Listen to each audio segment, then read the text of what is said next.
time.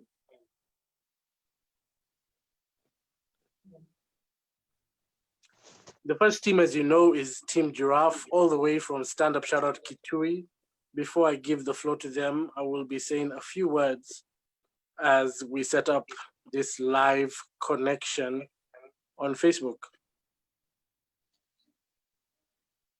Like I said, Elijah, June, Don, Zuzu, please just be on your toes and make sure that everything is gonna go smoothly. So before I begin, I wonder if I shall allow my co-host for the night to say a few words. Hello, evening, good people. My name is Phoebe Matunda Mzee. I am the Project Operations Officer, Stand Up Shout Out Headquarters, Division Director and Clubs Director, Stand Up Shout Out Nairobi. It's amazing to hold this SLA, the future of wildlife, the future of education, and we're about to have an amazing time listening to all the beautiful innovations that young people around Kenya have come up with. May the odds be in all your favor and let the challenge begin. Thank you, Peter. Thank you very much, Phoebe Matunda. And it is an amazing opportunity to be here with you all, with my fellow change makers, with my peers, and just young people who believe that they can be more and do more. I think it's very important that we don't get stuck in the mentality that we are not enough, that we are not worthy, and we should always make sure that we believe that we can be the solution and that we can play a part, no matter our circumstance, no matter where we originate from, our background, and anything of the above.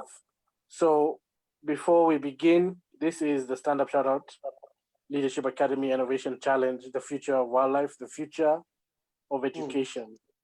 Now, just to give you a background of what is happening in our world right now is obviously you know about the pandemic, COVID-19 coronavirus, and this pandemic has shaped and reshaped the world that we live in. And the two sectors among many that have been affected is wildlife and education. Within education, we know within our borders as Kenya, and not even looking beyond those borders, education right now is almost impossible for millions of Kenyans. From primary to secondary to high school, it is not a conducive environment for our education sector because social distancing is almost nearly impossible in many public and private schools. It is estimated that 200,000 classrooms need to be built by 2021 if social distance is going to be achieved. Beyond social distancing, we obviously have different COVID-19 precautionary measures that are expensive, and not all schools can afford to do these precautionary measures. Beyond that, there is 6 months. The Kenyan government has said the next time that the schools will be opened, especially primary and secondary, will be 2021. Within these 6 months, you have teachers who have lost jobs and other auxiliary services for education institutions. You have companies and businesses that depend on the education sector that have closed down and that have really been affected. And more so, you have students who are at home who may even be smarter than the parents that they have, and then it is causing conflict, whether it's domestic violence, whether it's gender-based violence. We have teenage pregnancies and much more. So within the education sector, it is quite something. Within the wildlife sector, we have a loss of revenue income from one of the biggest revenue streams for wildlife, which is the tourism sector, which is non-consumptive utilization of wildlife products. And we also have communities who depend on this, rangers who depend on this, and the livelihoods that have been lost are getting people desperate, amongst many other issues.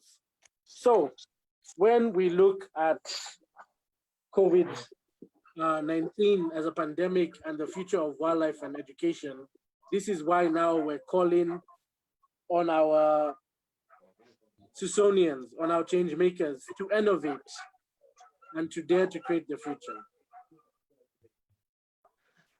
My dogs seem to be making a lot of noise, but we shall persevere. And I hope it's not too loud. Phoebe, maybe you can touch a bit about what we are trying to do with round one. Sure thing. And Dawn, please check your WhatsApp.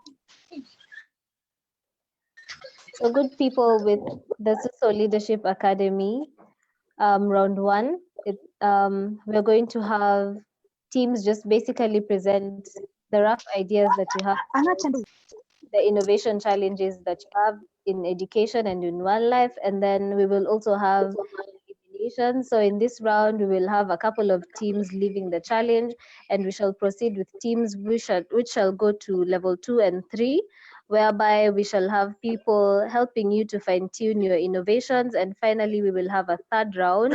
And on the third round, we are going to have 3 teams which shall get grants to implement their innovations. So this is what SLA is. Level 1 is basically the initial level, and let's see what all the teams have for us. Thank you so much, Peter. Back to you. Yeah, and that has given me time to make my dogs stop making a racket. I guess they want their voice to be heard as well. So before I begin, Suso Kitui, Team Giraffe, please unmute yourself. Suso Kitui, Team Giraffe, please unmute yourselves. That is Suso Kitui, Team Giraffe. Phoebe, I can see you unmuted. Thank you.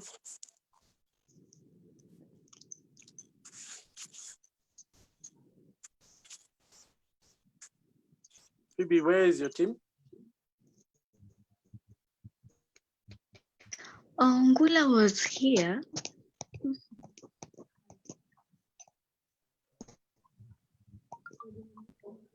So while I don't know what Zuzu, June are doing, but while you are here, Phoebe, Samuel, from Team Giraffe, I just want to remind you about how the presentation goes. It's a 10-minute presentation, and you have certain tools that you are allowed to use.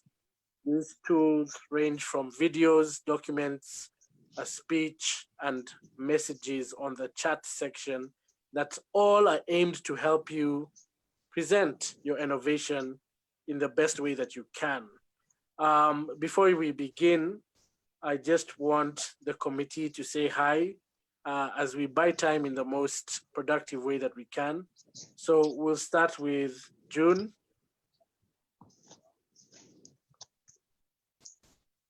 June.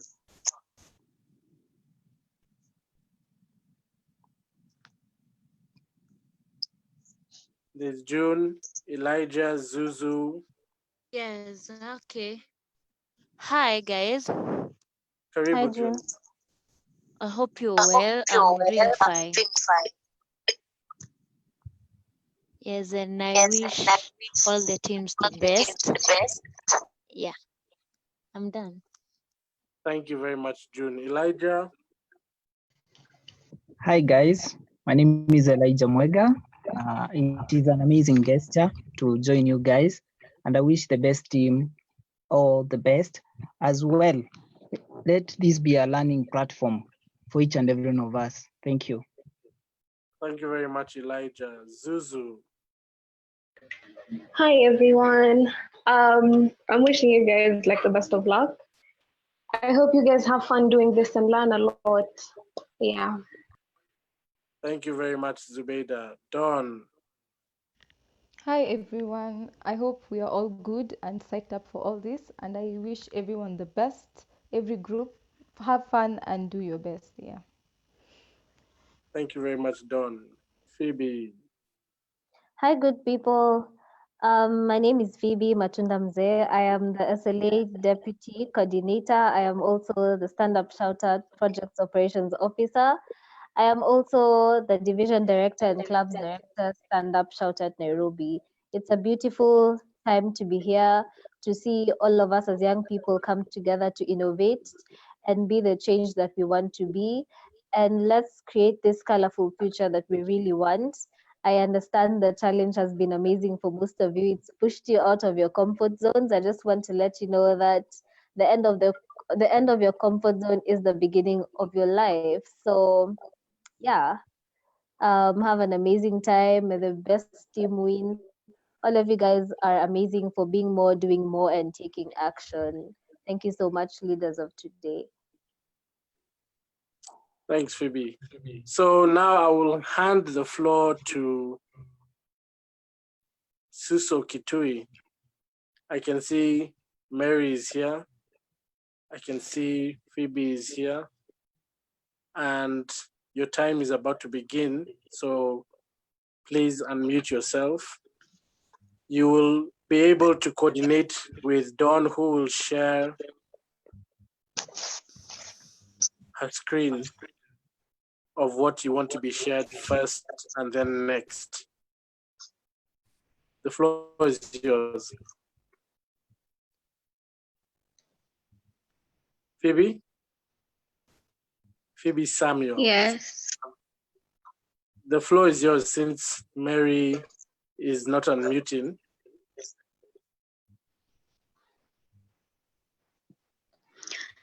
So I was to talk about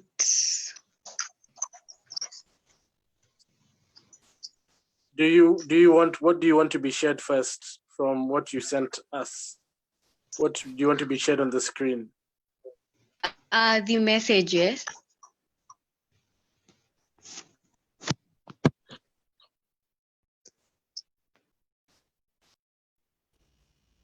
Okay, we're officially starting your time now.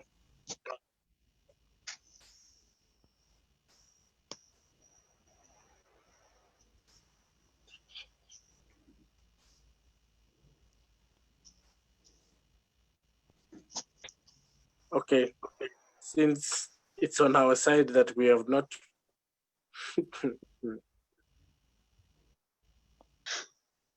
Messages are there. Just open them. They are just written down messages. Let's go wildlife. Oh. Yeah. Okay, your time starts now. I'm not going to stop and start your time again.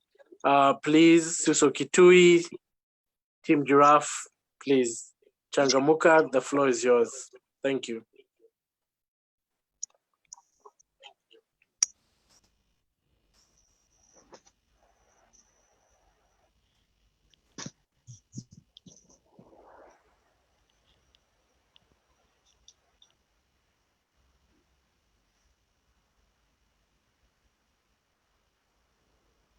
Hello, Phoebe, Samuel. Mary, the floor is yours.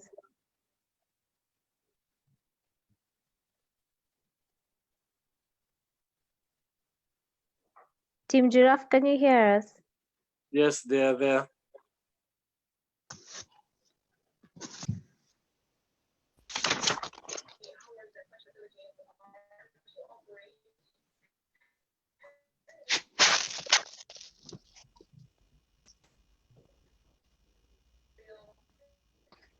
Sorry. So I talk about the future.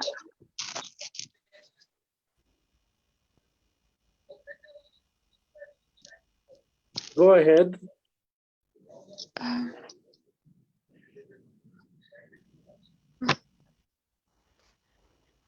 Phoebe.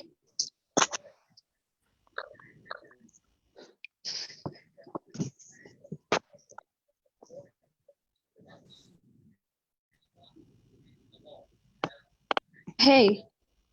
Yes, we can hear you. You can hear me. Yes. Phoebe got lost. Well, fine. I'll just go ahead. Dawn, I'm requesting for the write-up. So as I introduce our project, we We named our project at Dawn. Thank you.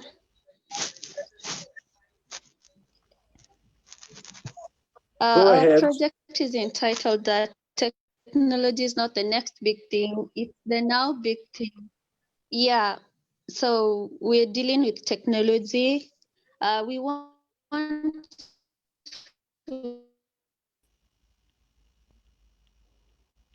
to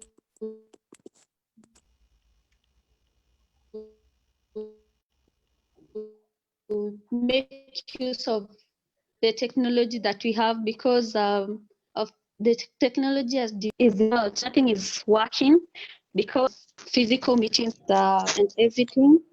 So just like we're having a meeting here on Zoom, we're proposing that we use technology in the same way in education, higher learning institutions like for the university. Yeah, those people can understand how to use a app like Python. And also, for the primary schools and secondary schools, we're proposing an app, for example, Viusasa, but only and specifically for schoolwork, because the current app where Viusasa is helping, yeah, but most of the students will rather go watch soaps and stuff than do schoolwork. So for the secondary and primary, we propose an app that will be only for schoolwork. As for technology in wildlife, I'll give you an example of Netflix. Netflix has developed recently. It has used technology to its own advantage.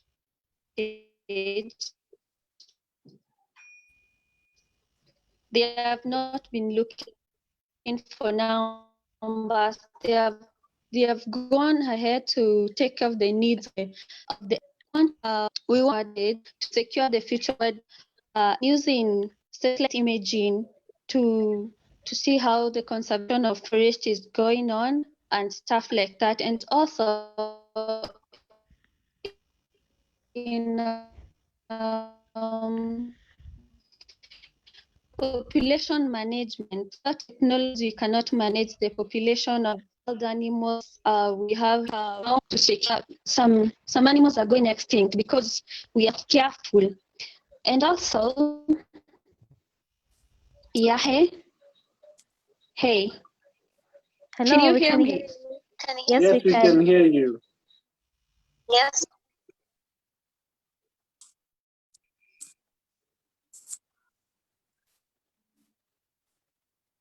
We can hear you, Mary.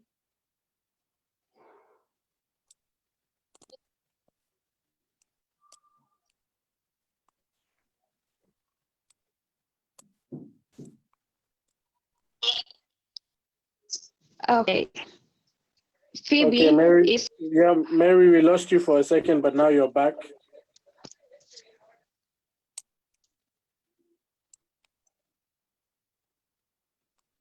Phoebe Samuel, please unmute.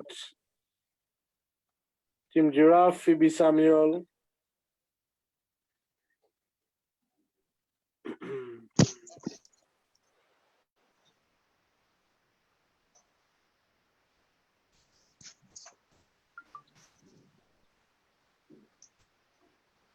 Yes, Phoebe Samuel, can you hear us?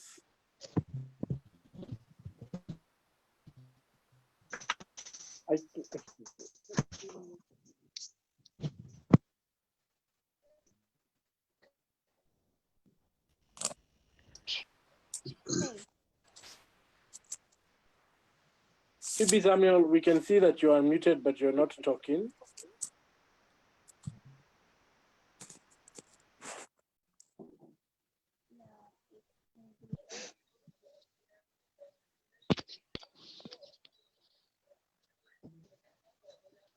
hello. Yes. Maybe So I'll just go ahead and finish up, then you can post your questions.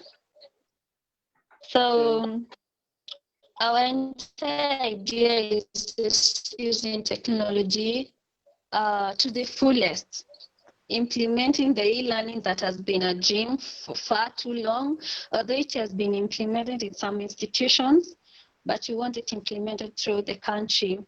So for the messages, we're saying that we bring learning to people, not people to learning. So we want everyone to be able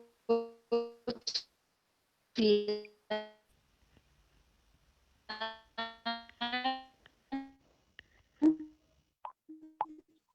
the comfort of their homes, because we are not even sure if this is the last pandemic we're going. We want also to be yes.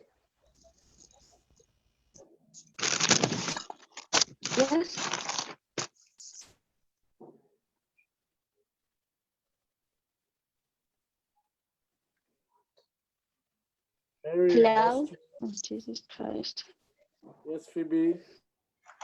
Can you hear me? Yes, we can hear you now. Yeah, thank you. So I was finishing up, like I was saying. Do you want us to share anything else that you've sent? Do you want us to share anything else you sent? The posters, video. Yeah.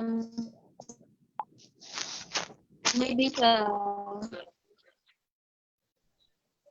well, the video is fine. Okay, Dawn, please share the video.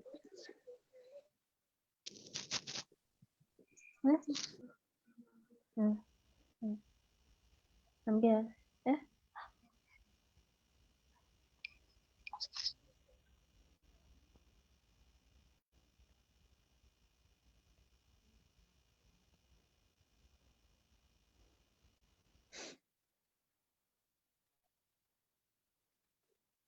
Okay, can I be completing this as she shares that? Yes.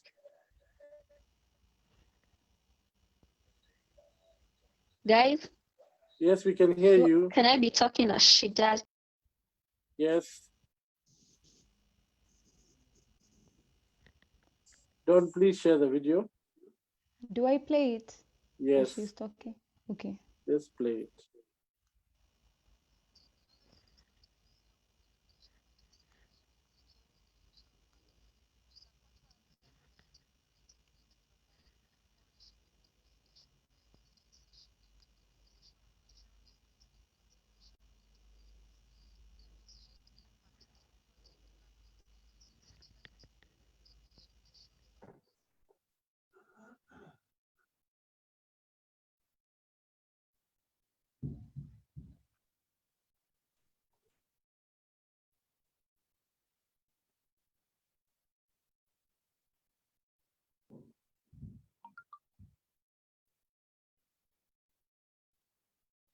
Dawn, you have forgotten the sound. The video has low sound, completely low sound. Oh, the video doesn't have any sound. It has low sound, so it's very hard for people to hear. Oh. Yeah. Continue playing it.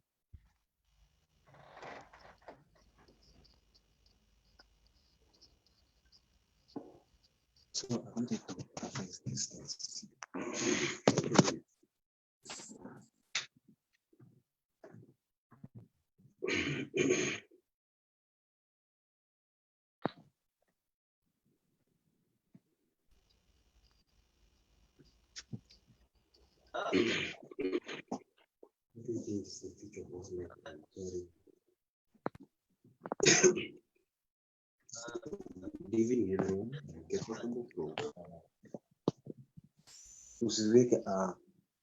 Okay, their time is officially up.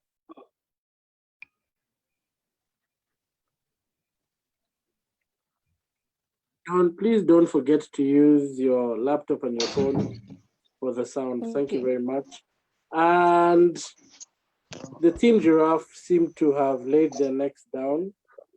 because I can only see, I can't see them. I don't know if you're here.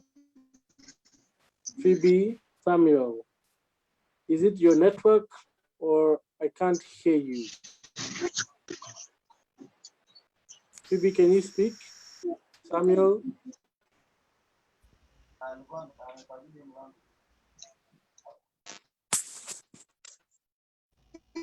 Please share the post. Yeah. Wow. We need.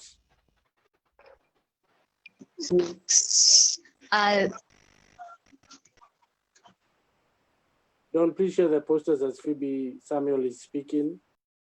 Okay. Phoebe Samuel, are you here to answer questions? Are you able to answer any questions? Oh, yeah.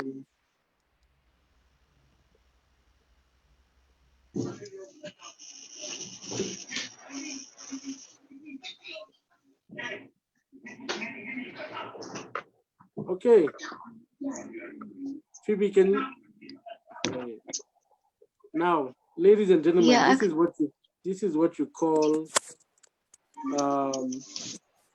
an oxymoron, because you have the idea by this team is for connectivity, if I'm not wrong, but they are having connectivity issues. There's certainly been having technical issues in terms of being able to be heard in their presentation. Please share the document. Phoebe Samuel, I'm just talking while I'm waiting for you to talk to see if you're able to speak.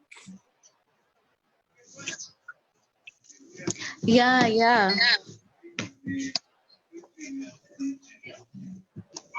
I can see Mary is also back.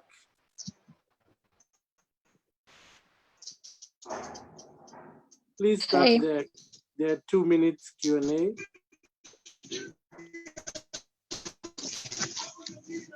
Sure.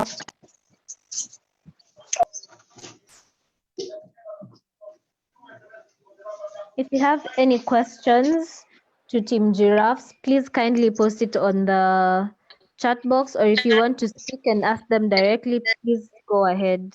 Do we have any questions going to Team Giraffe? Yes, I have a question. Please go ahead. First of all, it's quite sad that I haven't been able to hear everything that they presented on. But focusing on their main idea of connectivity all over Kenya, how are they? Charity, please speak closer to your microphone. Okay. Thank you. Can you hear me? Yes, now we can hear you very well. Okay, so my question is, how are they planning to implement this project?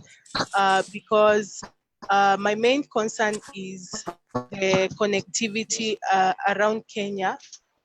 We don't have boosters everywhere to ensure good network connection.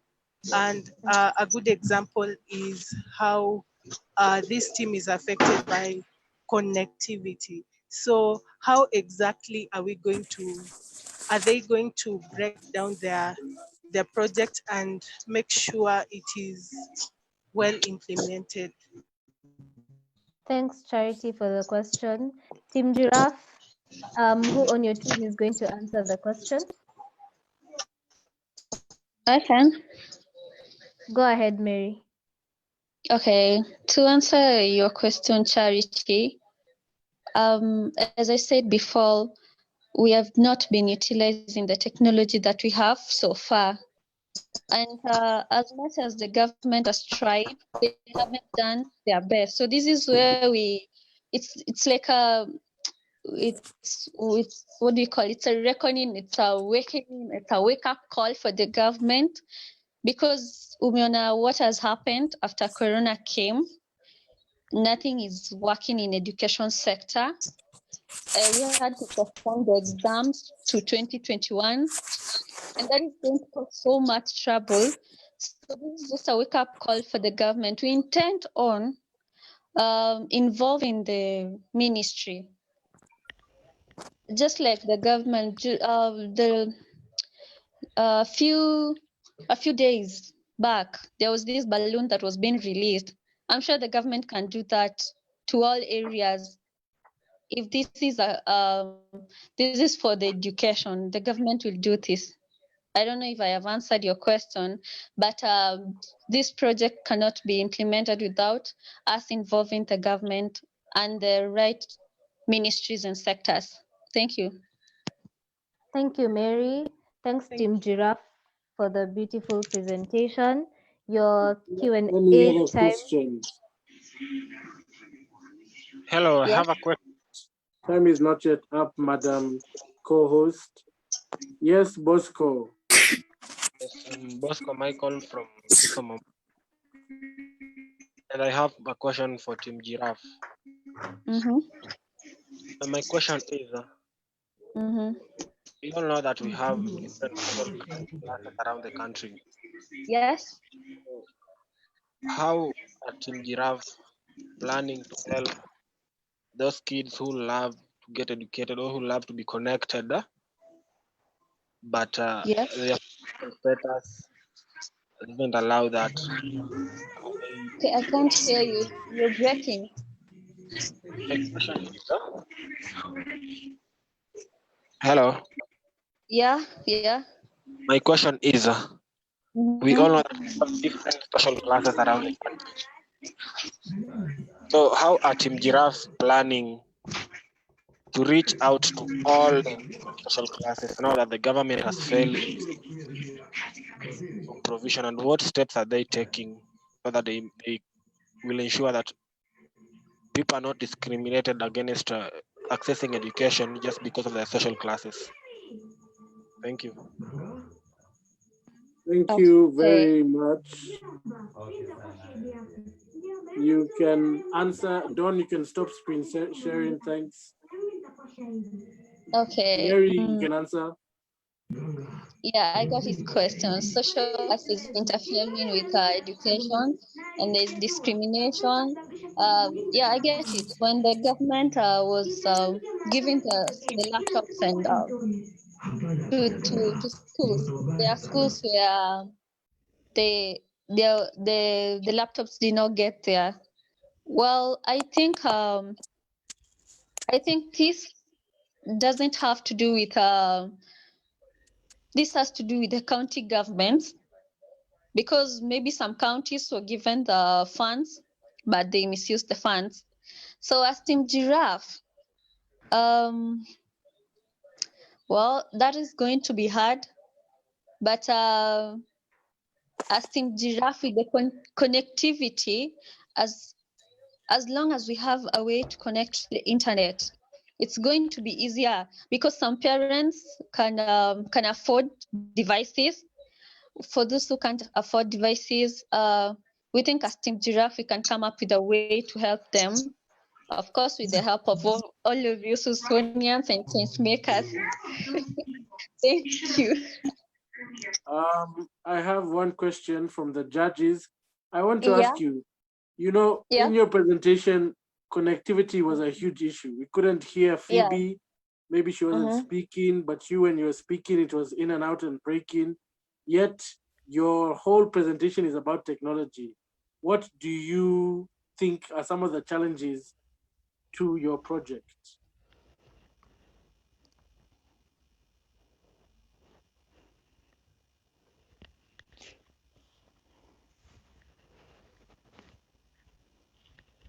Team Giraffe.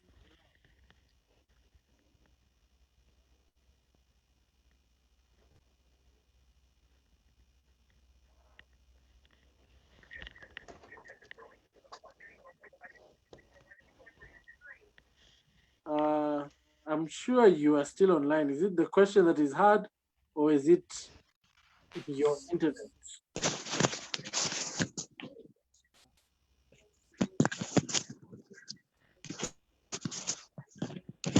Okay, then.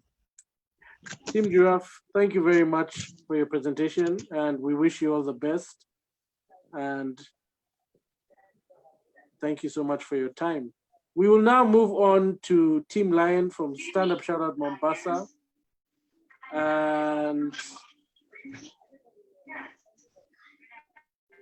I'm hoping you are here. I can see Bosco, Fatma, and Kismat. Can you please unmute?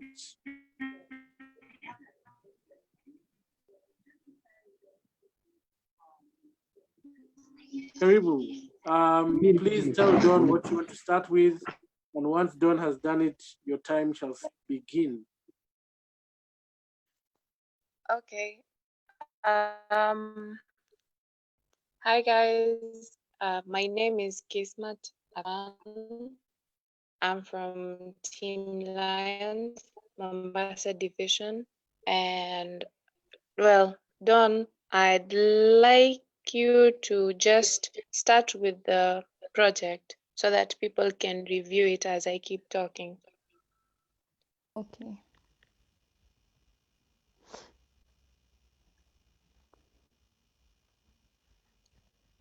Okay, so I'm just going to just summarize it generally, but you can keep reading.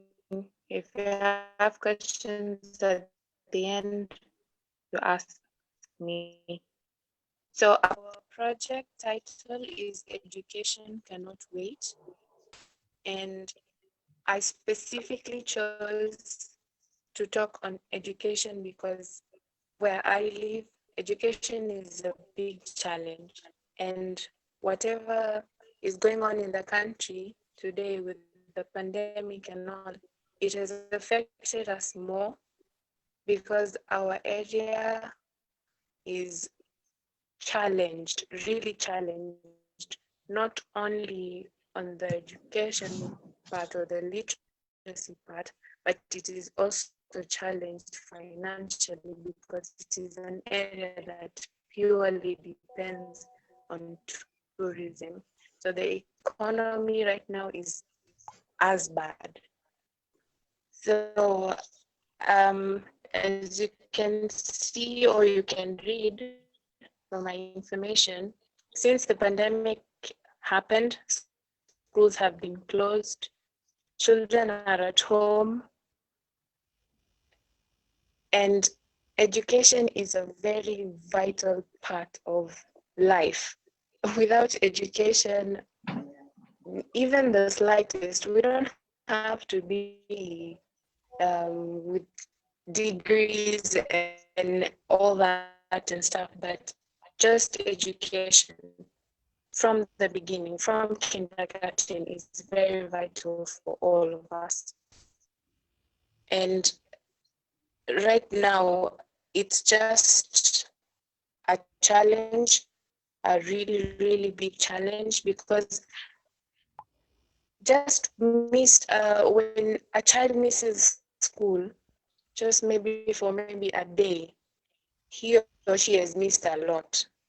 Well, I know that, or we all know that when maybe we were in primary school, when ukiomba sick off, leo missing shule, the next day ukienda, you have a lot of notes, watu wamesonga mbele, so now that is under.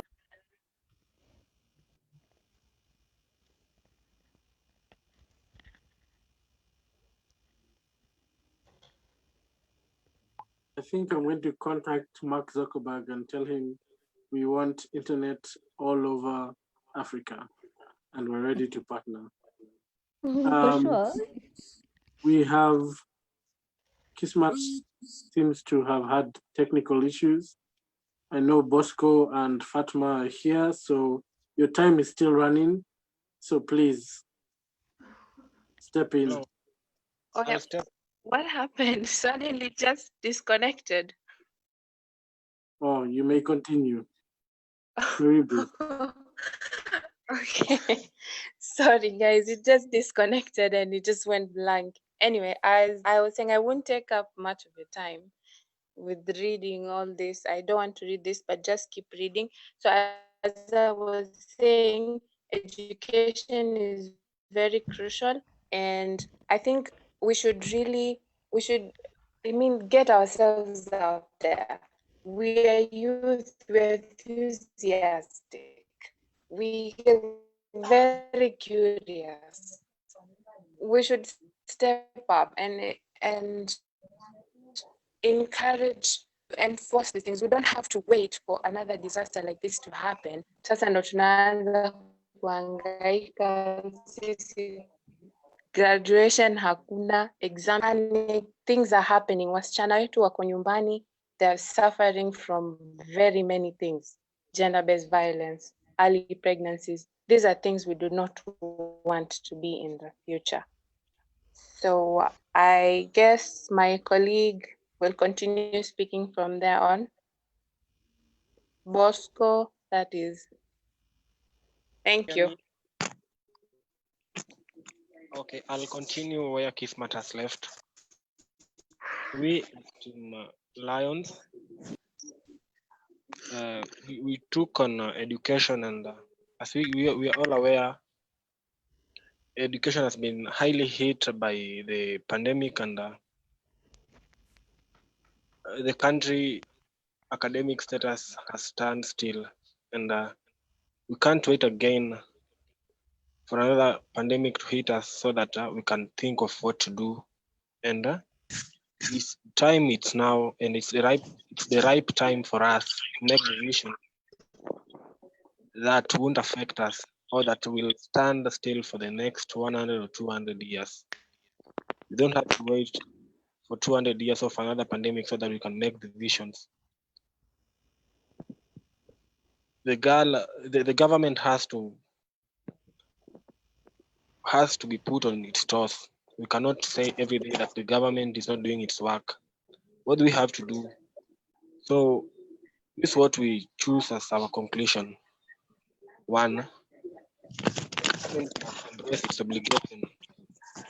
Must embrace its obligation by the Constitution to build a strong educational system. We don't have to suffer that students are not going to school just because of a pandemic. In some other countries, students are going to school, but all the rules and the regulations of the WHO are being followed.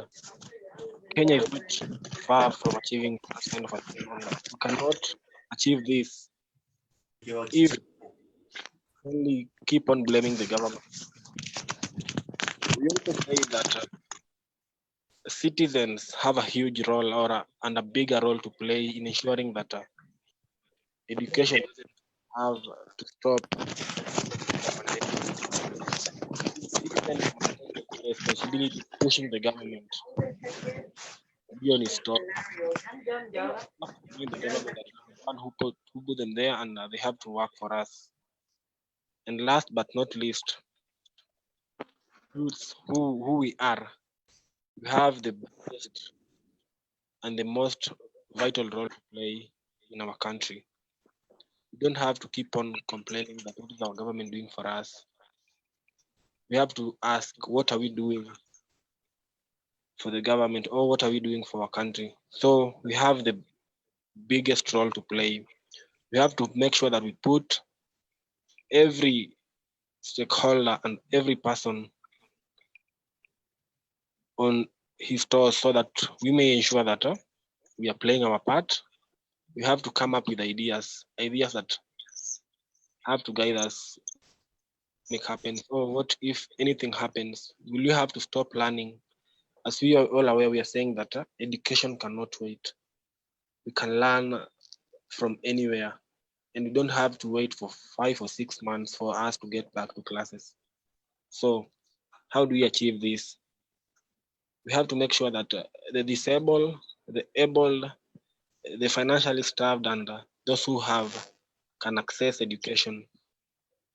We don't have to discriminate against any of us, so that only part of us can access education and part of us cannot. It will be so unfair, and the time is right now.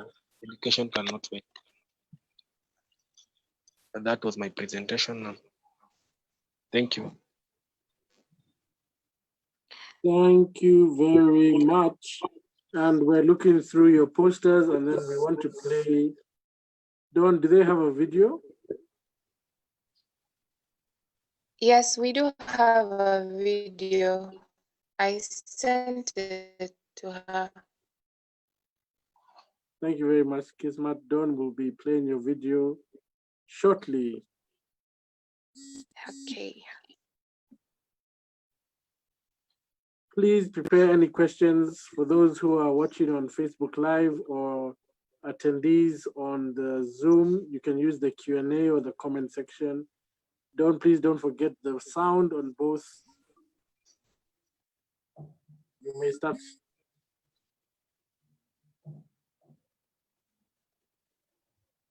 Oh, okay. Can you hear the sound? No, Dawn, you're supposed to be using both your accounts, please.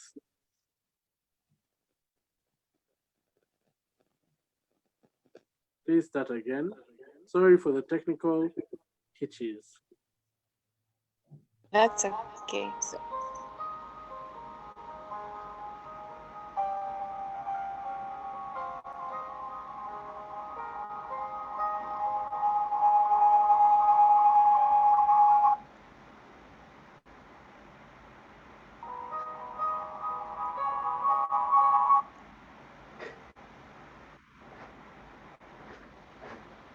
Thank you very, very much, Team Lion from Stand Up Shout Out Mombasa Division, all the way from Coast. We appreciate. And now it is the Q&A. If there are any questions, we have some questions in the chat section. Yes, I've seen it. Hold on. How exactly do they plan to make their project work? Another question is it really early pregnancy? I thought it's teenage pregnancy, though that question seemed to have been answered. So we can start with how exactly do you plan to make your project work? Okay, thank you. I'll answer Irene Okech's question. One, we've said in our conclusion or our recommendations, the citizens of this great country have to put the government on its toes. So on this, we all have a duty to play and a role to play. We can't keep on lamenting that what is the government doing for us. And so the only way we are planning to make our project work is by involving every member of this great country, because we all know that education is the only tool that we can use to fight anything. We have a role to play, you have a role to play, and the government has a role to play. You cannot keep on blaming the government.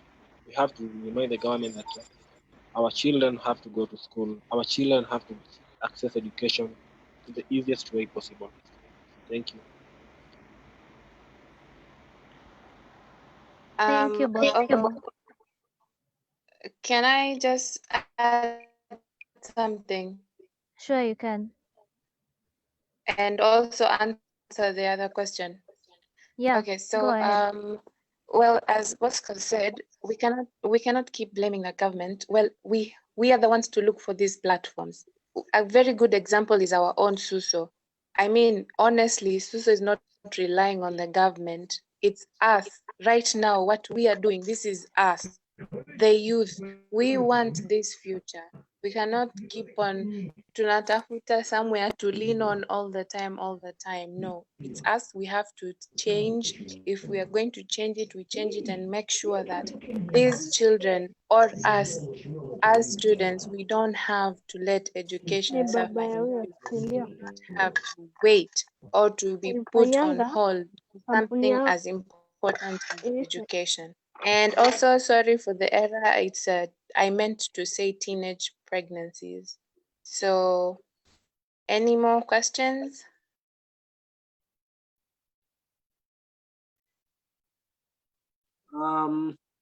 Looking at the floor, waiting to see if there's any questions.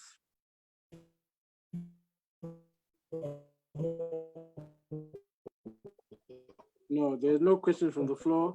from the judges, mention one distinct feature of your project that you feel is a change maker. That is the difference. What is the one thing that makes your project different?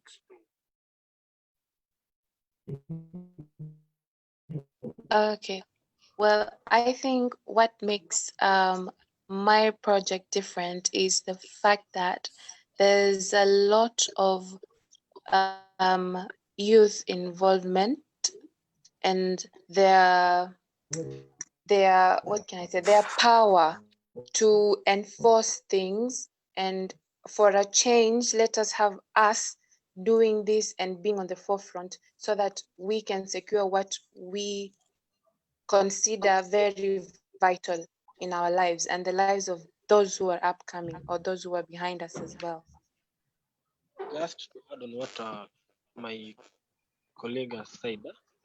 Hold on, Bosco, hold on. Dennis.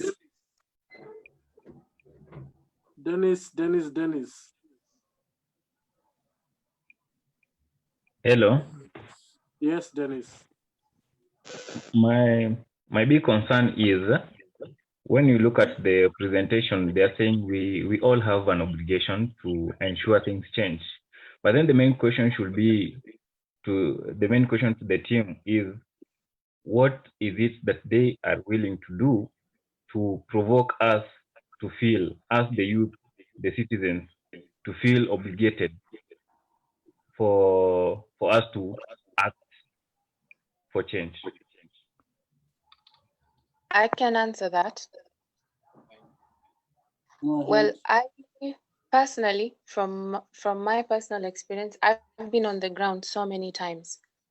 I have seen what happens, and I make it my duty to make the people understand that it is our obligation to help these children understand how important education is, and for them to put a hand, because parent who is education conscious just to the child mess up in school or let any other thing affect them in school.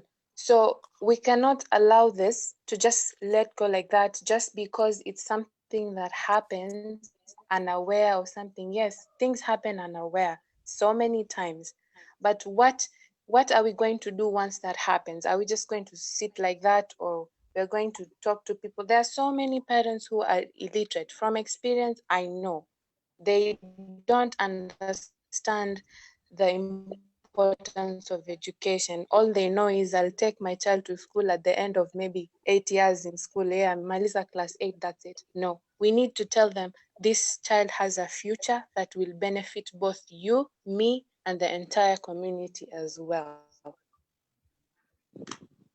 Thank you very much. And I appreciate, and that is all the time we have for Team Lion from Stand Up Shout Out Mombasa. Thank you very much for your presentation. We are now moving on to the next presentation. We wish you all the best, Team Lion. The next presentation is from Stand Up Shout Out Merit Division, and I'm seeing Jackson is here. Jackson has done an amazing job with a limited team, but he has stood strong, and we are very happy to have our Merit Division represented here.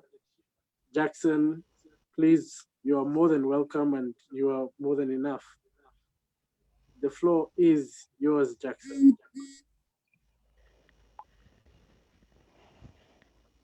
Hello, can you hear me? Yes, we can hear you very clearly. Yes, I'm Jackson from Meru Division, Team Name Warriors. We have worked on a project using community outreach program to secure the future of our wildlife. I've got done with the project document. Don, can you display my project? Your okay, time thanks. officially starts. Thank you. So I will just summarize my project. I'm not going to read everything. Our project is we are focusing on using the community outreach program to secure the future of our wildlife, whereby we want to secure the future of our wildlife through improving the livelihoods and the educational standards of the people, mostly the communities that live allowed the national park and the Kenya's most protected areas. So we want to achieve this by working determined to improve the livelihoods of these people and offering job opportunities like to these people who live along the parks. You see, most of them are poor people. They got no jobs. So what do they end up doing? They end up hunting and poaching these wild animals. Most of them, they eat the wild meat. Like you find the roan antelope now is becoming a endangered species in our country. So we want to focus on involving the authorities like Kenya Wildlife Service and the Kenya Forestry Service to achieve the goal of our project. Education is coming in, whereby if we improve the standards of the education and improve the livelihoods of these people, where we take the children to schools, they get educated, these people won't come back to the community. They will be the future projects of the community, whereby they won't come back to poor standards of the life that they had before the education came in. And we shall use the education to protect the future of wildlife, like offering to take these children to the road trips, to the interests of the biodiversity of our country and the interest that the wildlife can bring to our country. So again, we would want to focus on securing these protected areas and national parks, whereby you find, for example, you find there is a restricted area, but it is not fenced. So what results from this ecosystem is that you find there is wildlife-human conflicts, where this conflict arises mostly on the competition for the habitats, competition for the food, whereby you find this wildlife attacks the farms of these farmers. They destroy their crops that they are planted, and these farmers respond by killing these wild animals, and that's how we end up losing the wildlife that we have. So securing and maintaining the fences alongside the parks and the protected areas will be so important, and it will make us achieve our goal of securing the future of wildlife, whereby we shall limit the human wildlife interaction, and again offering the job opportunities to these communities who are living alongside the parks. Like for example, we can have a funding to employ some youths, a number of the youths, to be the guards of the park, so that they can be securing the park from the invaders, whereby they themselves they take the personal responsibility of securing the park, because at the end of the day you are going to benefit financially or economically from this park. So you see, by doing that, offering such job opportunities through the government funding, it will help these people. It will help to raise the livelihoods of these people, and again, it will help to secure the future of our wildlife, because these people will take the responsibility of protecting the reserved and the protected areas as their personal responsibility. I've got pictures.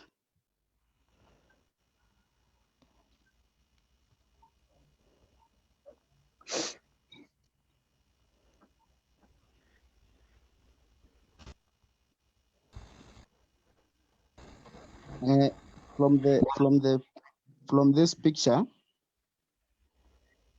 you can see someone is being arrested, or just has been caught poaching.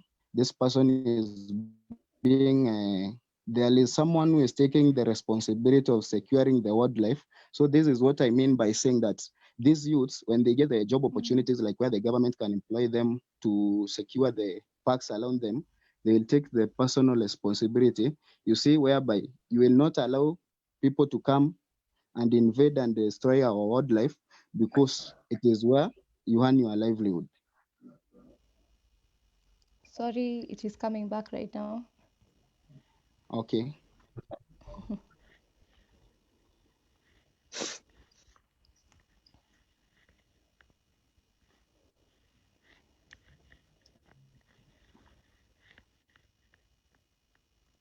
You may continue.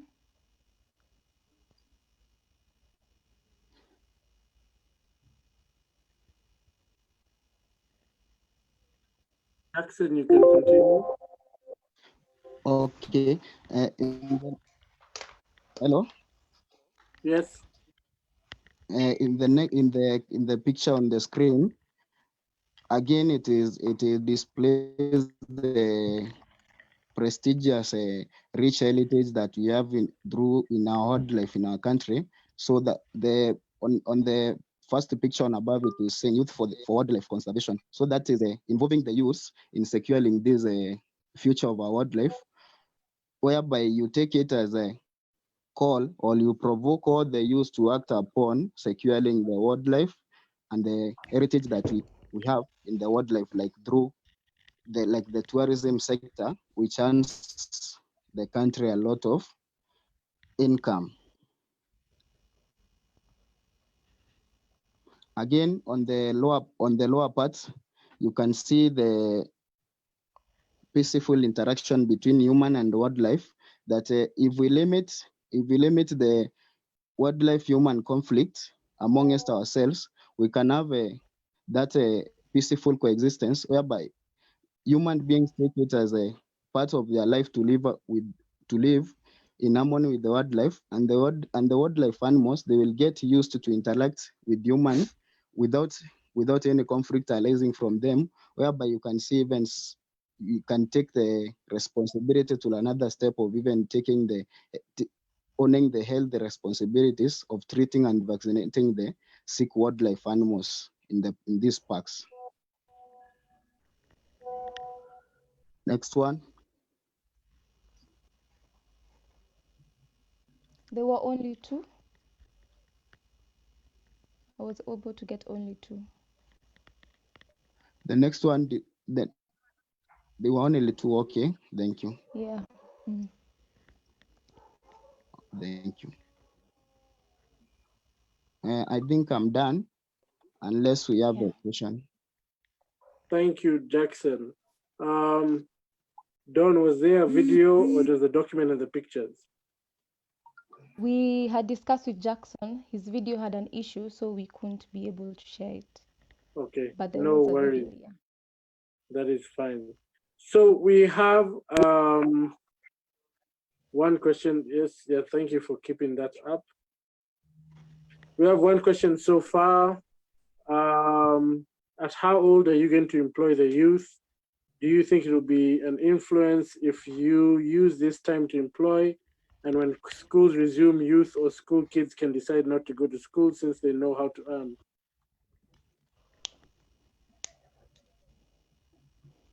Jackson, have you understood that question?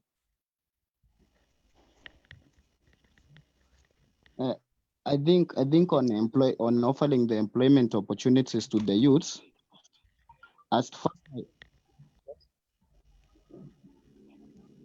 I beg your pardon. No, please continue.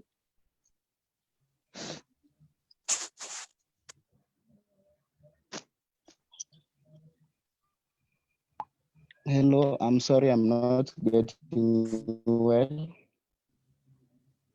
You can continue. The floor is yours.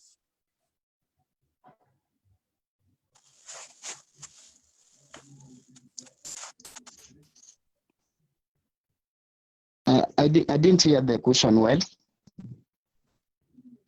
You had started answering the question. Okay, I'm saying that on offering the employment opportunities to the youth within the communities that surround our parks and our reserved and protected areas. First of all, I highlighted that we have also, before improving the livelihoods of these people, we should go hand in hand by improving the educational standards of these people, whereby we shall. Hello. Hi, we can hear you.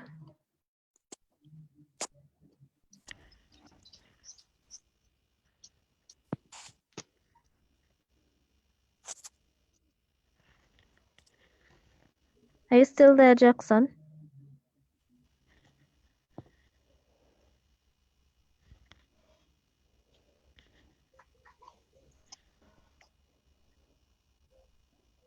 Hello, Jackson.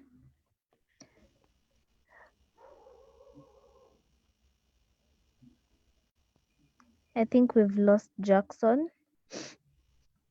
He's here. Hello, I think I can answer Jackson's question. Okay, go ahead, Nora. Okay, so please pardon the question again. Basically, there was a question about do you think it will be influenced to use the time to employ youth? Then when they go back to school, they'll decide not to go to school since they'll know how to earn. Okay, basically when you say we are going to employ the youths, it doesn't necessarily mean students. You see, there are those youths who are out there without job opportunities. Let's say, for example, the Form 4 leavers who didn't manage to go to campus and they are hustling outside there. So we are talking of those youths who are not basically maybe studying. We can improve. Okay, in terms of creating awareness, this applies with the seminars and the community-based programs that will teach them, and then we are going to involve them in the employment sessions. Thank you very much. And what is your take when human beings are attacked by wildlife animals and vice versa? Pardon? What is your take when human beings are attacked by wild animals and vice versa? So when human beings are attacked by wild animals, our take is that okay, see, basically human wildlife conflict. What is your view on human wildlife conflict? okay, we are giving, okay, for example, you see in terms of maybe let's say elephants when they invade people's shambas, and then in return the people will maybe shoot them or poison them just to kill them so that they do not invade. And that's why we are talking of having a fence maybe to avoid these animals from crossing to the parts where it's cultivated. Well answered. Pedro has asked what's the target group, and maybe I can just answer because they have stated youth outside of education that do not have the opportunity. Yeah. Yes. Any other question?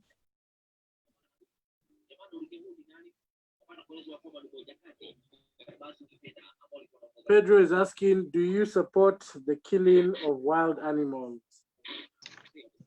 No, we don't support the killing of wild animals. That's why we are providing a solution in case of human and wildlife conflict. We don't want it to happen. Thank you very much. Any other question? I think I can add a point on that question if we support killing of wildlife animals. That's why we are saying that we can introduce the fencing of the unfenced area, protected areas, whereby we shall be restricting the movement of these wild animals, and we shall also be protecting the movement of human beings from entering into these parks and killing animals without any good reason. And that's why we are saying that we can use the youths, give them this opportunity so that we can give them as their personal responsibility to protect the wildlife from being killed. Thank you very much. Any other questions? Yes, I have a question. Go ahead. Well,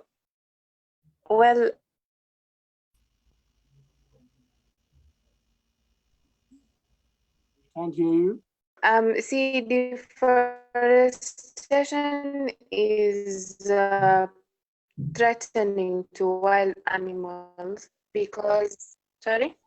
I'm just saying deforestation is a threat because forests are, we can see people are cutting down trees to make a living, like, making fuel out of them, like charcoal. So what is the team planning to do about this? Because if these people rob off the wildlife, their habitats, then it becomes a disaster.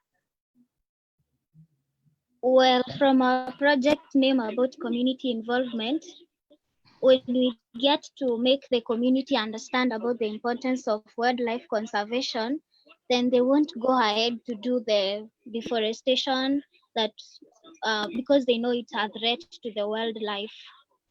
So it's basically about creating awareness and making the community get to know and get involved in the conservation of wildlife. And saying here the community, you see, a community is combination of all genders and people of all ages. So if everybody is aware of wildlife conservation, I don't see how they can go ahead doing the deforestation. Okay, thank you. Thank you for your question and also for the answer from team all the way from Meru. I don't know if you have any other questions. I don't see any questions in our chat box. I will give space for just one last question as I wait for my co-host.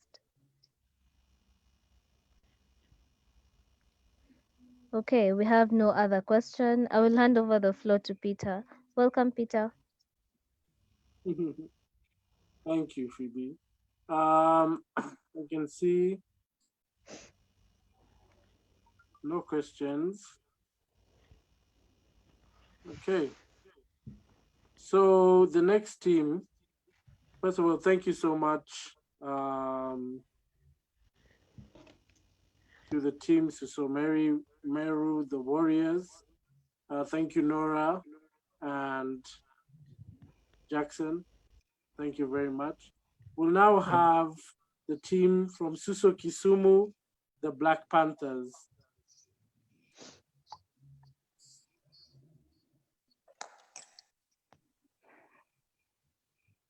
Black Panthers, that is Vic here, and anyone from the Black Panthers here. Hello. Hello. Yes, Hi, I can hear Victor. you now. Hi, can you hear me? Yes, we can. I'm Victor Odiabo from the team Black Panthers Kisumu. So our project was basically on the protection and putting an end to the human-wildlife conflict. And our case study was on Roma National Park about the roan antelopes. So I think if she can share with you the document. Don, please. The document is up. Yeah. Thank you. So first we had to look at the reasons and for the decline of these antelopes. And you can see we outlined some reasons there. First one was poaching.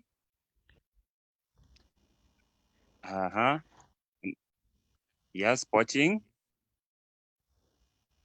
Don. Another one was bush encroachment. Don.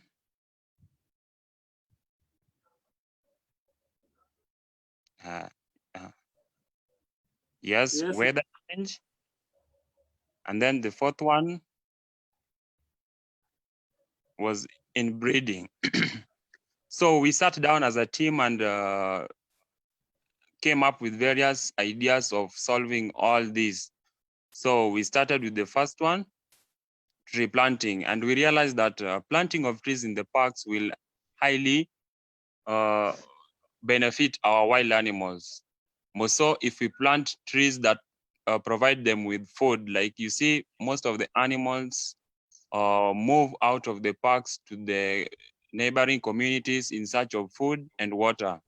So we basically plant a specific tree that will provide food to the animals in the park.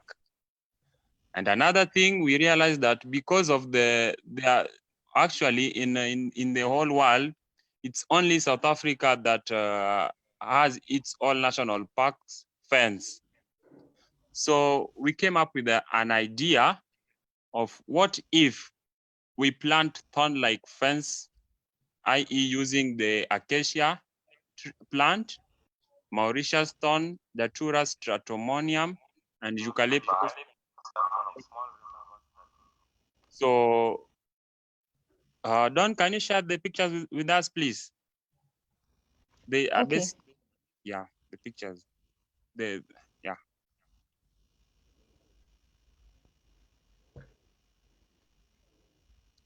So,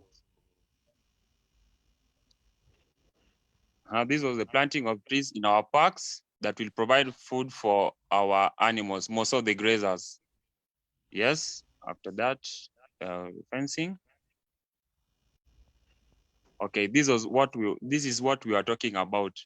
Fencing using cactus. It's cheap and it can cover a large surface area and it's easily maintainable. So we realized that using barbed fence or fencing using wall is a bit expensive, and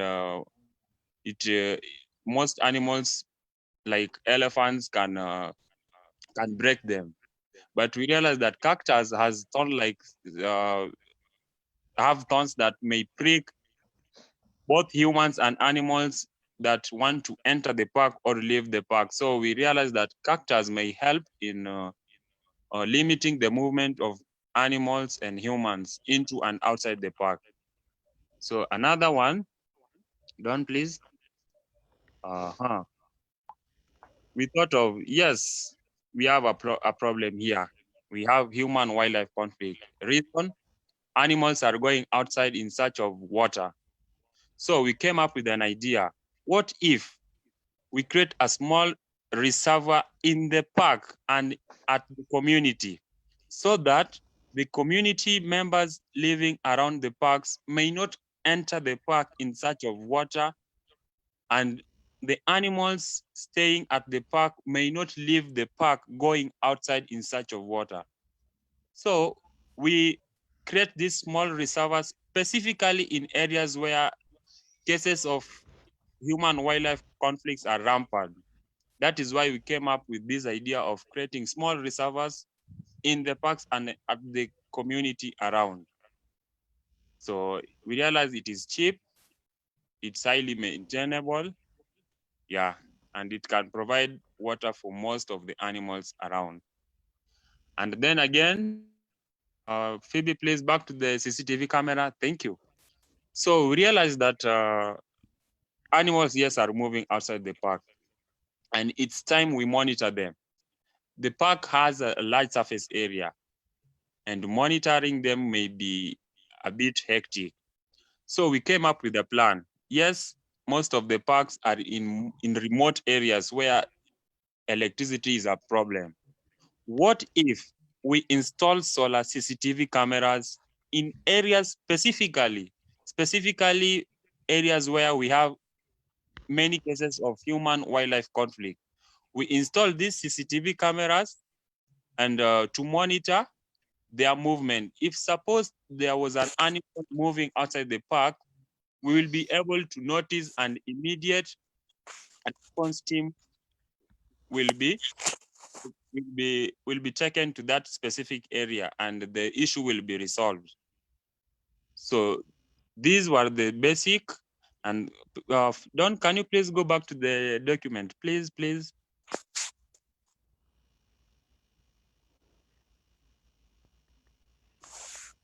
Yes, so that I've explained tree planting, solar CCTV cameras, construction of small reservoirs. Okay, two-way support. We realized that in the community, yes, there's human conflict, human wildlife conflict.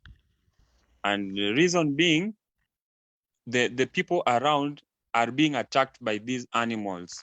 Farms are being destroyed, crops are being eaten up by these animals. And there's nothing the government or the wildlife management team is doing. So we came up with an idea. What if this, what if we find, what if we reward or give payments to those affected to relieve them of the anger, because we realize that they are killing these animals out of anger. Because after all, they will eat the crops, nothing will be done. The farmer will start afresh. So if they have been paid, then there will be a relief. So whenever an animal comes into the community, they will be able to call the team that is responsible in taking them back to the park.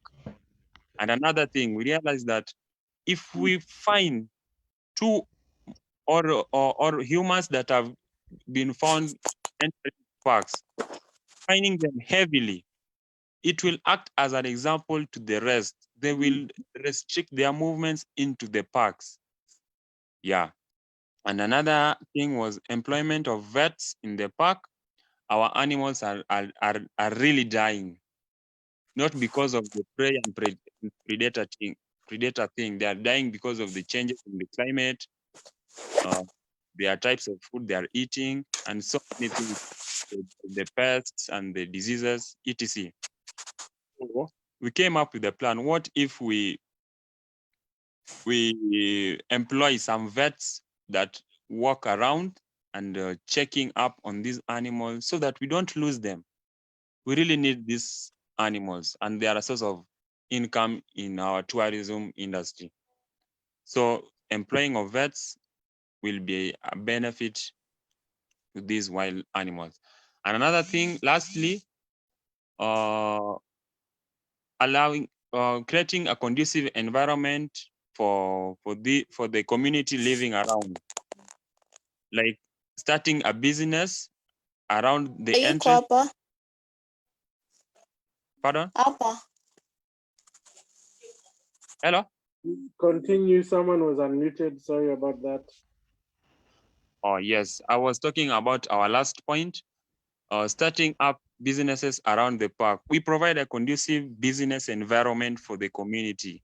You see, the tourists will come to these parks, and they will need hotels. They will need to buy these precious necklaces and I don't know, earrings that have been traditionally made.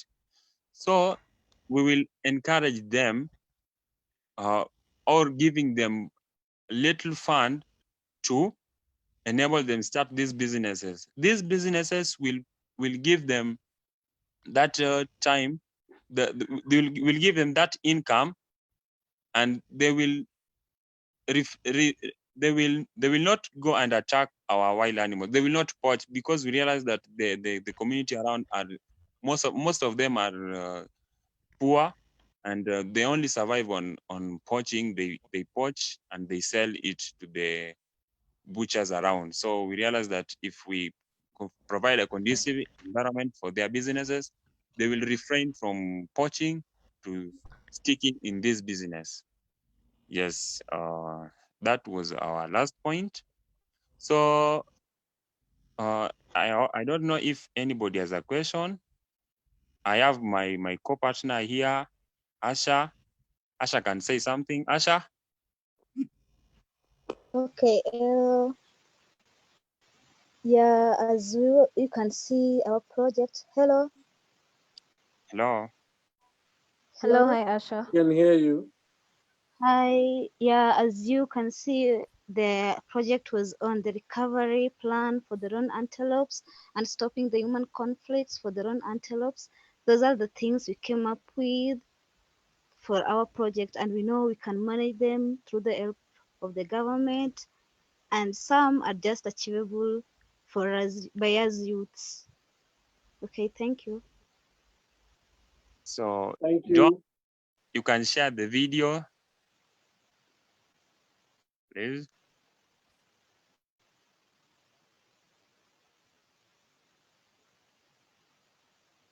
One minute.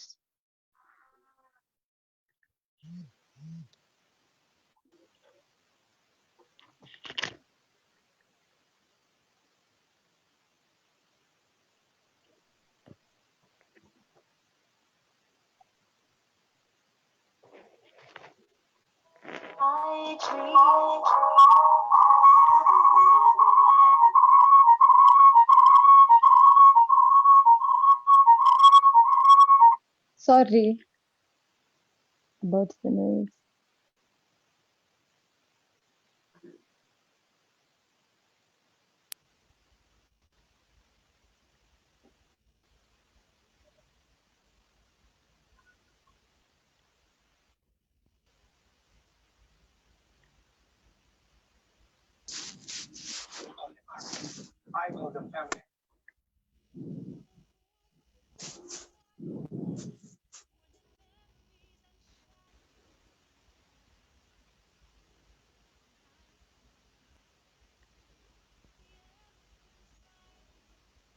Don, the sound isn't working now. Please, we try to use. Okay.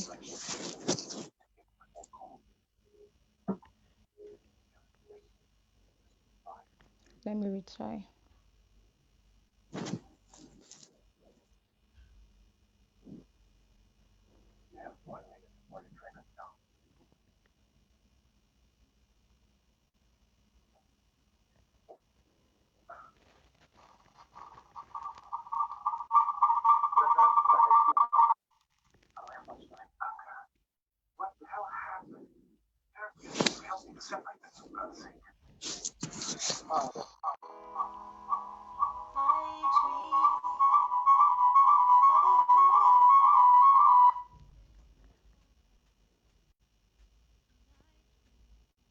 Can you hear now? It was fine. You could have left it. It was okay.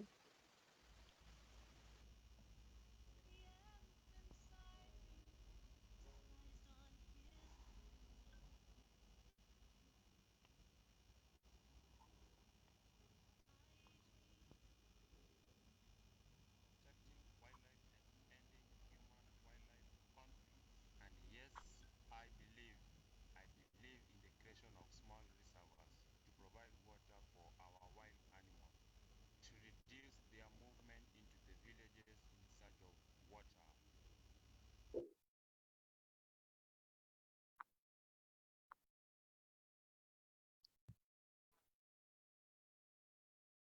Don, please unmute your other device.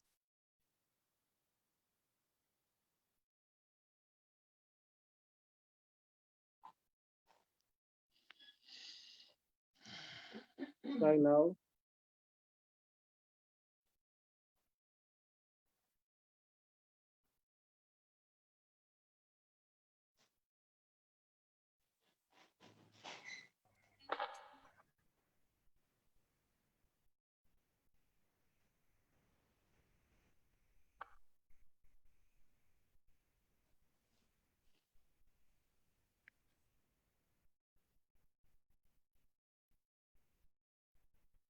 Oh, thank you, Don. So that was our presentation. Thank you very much. And there are a few questions already for you. Number one is Datura torum is an invasive species and a danger to herbivorous wildlife. It is not food. How would you like to reply to that? Okay, I can reply to that. Go ahead.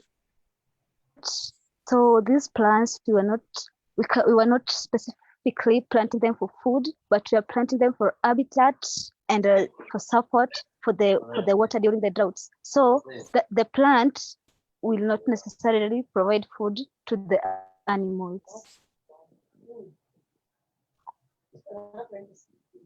Interesting.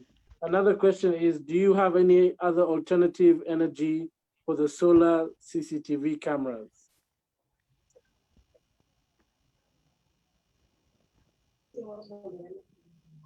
Hello, the CCTV cameras are okay. The solar Sorry, hello. it's somebody else who keeps unmuting his microphone. Please continue. About the solar CCTV cameras, there's no any other source of energy. It's only solar, and as you know, solar is one of the best permanent energy systems around. So we believe solar will really help. Thank you. Another question is, who will be paying the vets? Are there not enough vets in the parks according to your research? Yeah, according to our research, there is this person, Jackton Kimanze. He gave out the reasons to why there is a decline in the number of brown antelopes in the park, and he said that because of the lack of enough vets in the park, the roan antelopes cannot be treated well. So there is a need for the vets in the park. That's why we will encourage more vets to be employed, not by us only, but by the help of the government too. Thank you. About the cactus fence, how long does it take to grow into a fence? And before it grows, what's the plan? You see, this is our future, how we see it. So it starts now, it starts today. By the time we are in the future, they will really grow and they will really help. And it's not like planting the whole park, specifically growing, like I said, specifically in areas where there are more cases of human-wildlife conflict. So planting cactus around, like today, so that in the future we will have fence like cactuses around. Yeah, thank you. Okay, also in addition, we are encouraging the planting of cactus because, as you know, as the research which was done before, the fences do create competition among the graders. But when the cactus will be there, we believe that the competition will be reduced. For the competition do cause the lack of the improper reproductive for the rounds, and also the causes their death. So I think the cactus fences will help a lot instead of putting up a fence which is very expensive and also encourages competitions. Thank you very much. Invasive species shouldn't even be in the parks. Animals won't know whether that's food or habitat. What is your answer to this?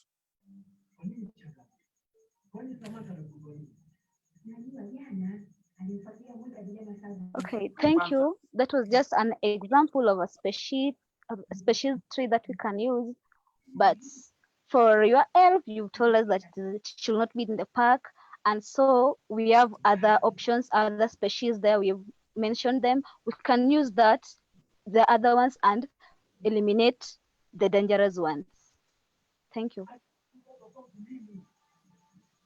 Thank you very much. How reliable is the business in terms of sustainability since tourism is seasonal? Sorry, pardon? Yes, it's a very interesting question. I love the idea about starting up business around the park. You said something about giving the people around the community a starting capital for business. How are you guys plan to acquire that money? How reliable is that business in terms of sustainability since tourism is seasonal?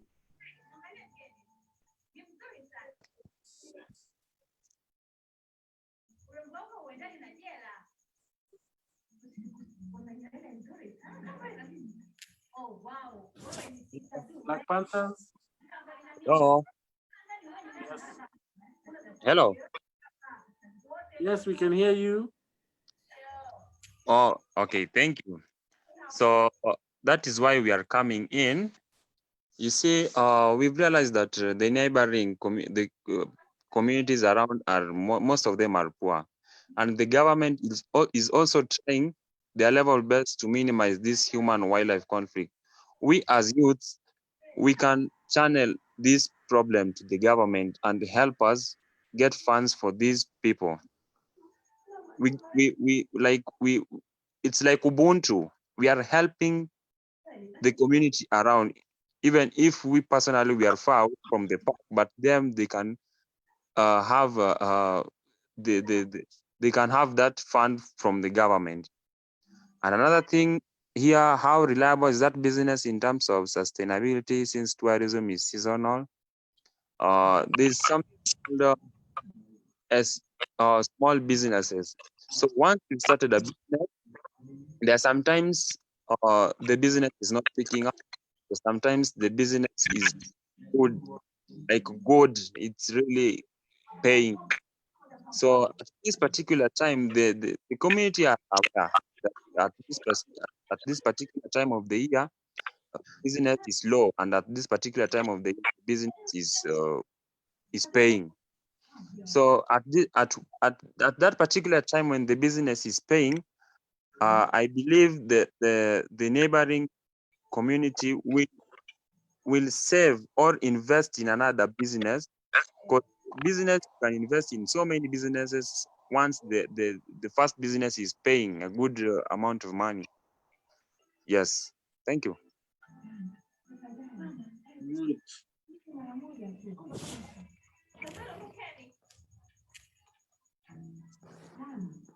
Thank you very much. Fatma, did you have a question, Fatma?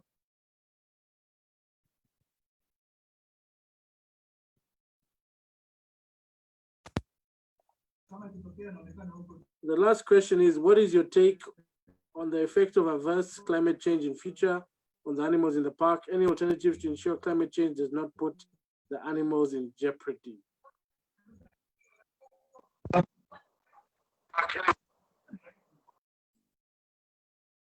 Pardon? The question is in the chat. You can read it. What is your take on the effects of adverse climate change in future on the animals in the park? Any alternatives to ensure climate change does not put the animals in jeopardy? So climate change is caused by a lot of things, and most of them are humanly related. So what we thought of is just planting trees to help, though in the real sense, the most cause of climate change are human activities in yes, industrialization actually. So my take was just planting trees in the forest. At least it will help according to our idea. Though these ones are the ones at the industries, at the towns and the cities, that will be worked on if we as youths we say no to this and this and this and help end it. Yes. Thank you very much, Team Panthers. And thank you for the audience for your great engagement. The next team presenting, we have Wild Soul. Wild Soul, this team is from Tanzania. The floor is yours. So, hi everyone. Hello. Hope you're all hello. Hope you're doing good. Well, Please speak closer to your mic.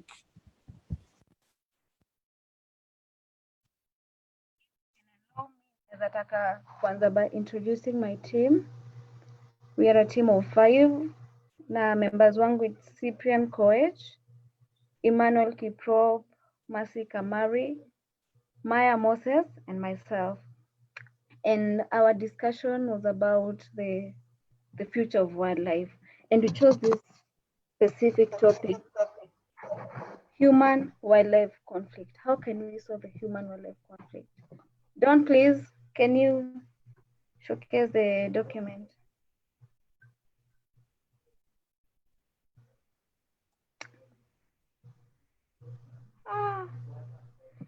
So we started by defining what the human-wildlife conflict is, and come up na team. The human-wildlife conflict is the negative interaction between the wildlife and the animals.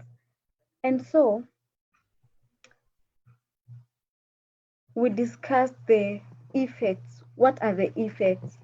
And one of the effects to find that the major effect affecting the human and the wildlife is that the human population growth has really developed overlapping the species of the wildlife. And I thought as youth, it was so wise for us if we could fight for that, for more land from the government so that we can provide an adequate space for both human and wildlife so that to prevent the conflict. We also noticed that not only the human overlapping the space, but pia tukapata they are also sisi humans tunakuwa involved in poaching. And I used an example of a zebra. Tukaangalia that zebra, they're being poached for their skin, and in some region pia zinatumika as medicine. Don, can you share the picture that the zebras and the and the donkeys are in the same environment? I think I had that picture.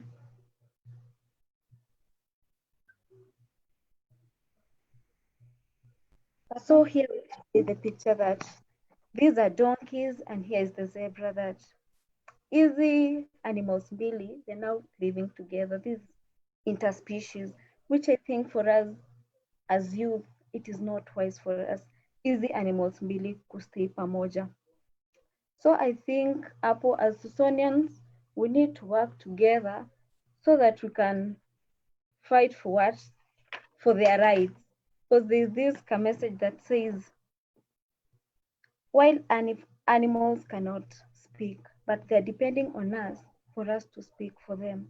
So we came up with this conclusion that for us as youth, we need to engage that to make sure that both humans and animals have the space they need if possible, and also guide the movements in developing areas.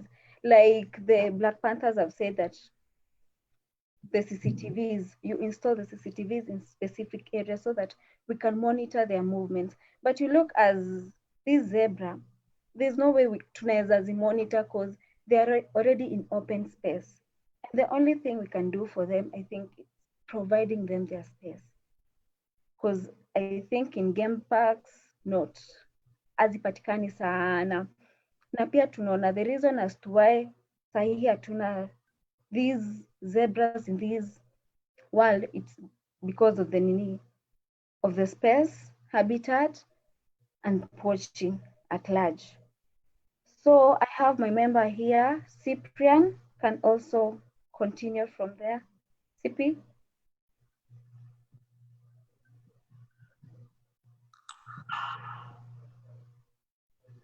Cyprian?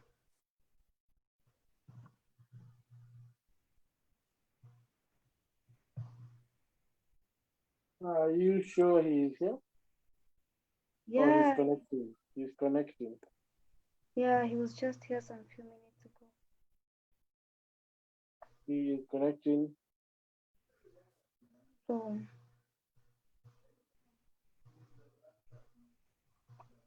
his audio was disconnected.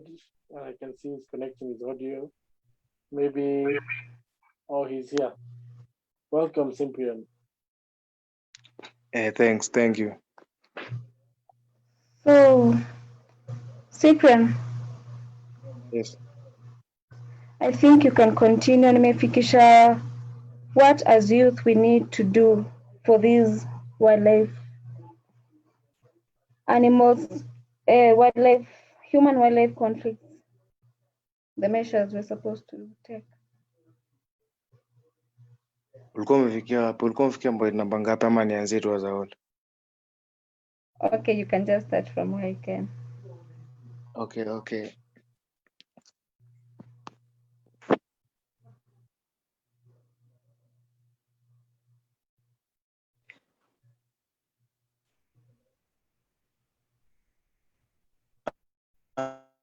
So basically nasema solutions zenye tunaweza weka concept. Yeah. So let me start with that with the first one. Okay, as a cause for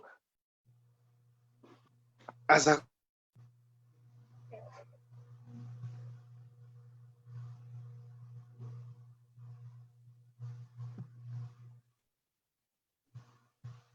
find that human beings want to compete for find land that wild animals like we grab. So nilikuwa ningeprefer hivi if hiyo land yenye iko ina surround wild animals ingebaki tu niko ya wild animals. And then another one, this one, increased demand for wildlife products. Hiyo ndio inakuanga main problem ya wild animals in face. So ningeprefer if government ingeunda very strict laws yenye ingekuwa inasaidia hizi wildlife products, in that ukipatikana na kitu kama pembe ya ndovu ungekuwa like unapatiwa fine kubwa ama uko na punishment kubwa sana, in that watu wataogopa. Then drought inafanyanga hii wildlife zinakufa. So nilikuwa na suggest ingekuwa mimi ningesuggest like tungetafuta water catchment areas mingi, in that kukiwa na drought season ikitokea zikuwe zina support hiyo wildlife, in that hiyo water zikuwe zina support wildlife zikuwe zinakunywa, alafu pia zingine zirregate land yao. I guess those ones are the only main ones nilikuwa nazo.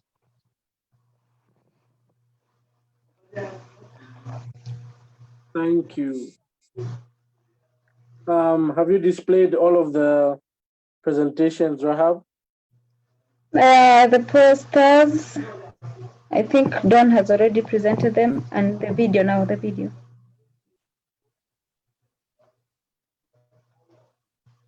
Don. Okay, I'm putting the video.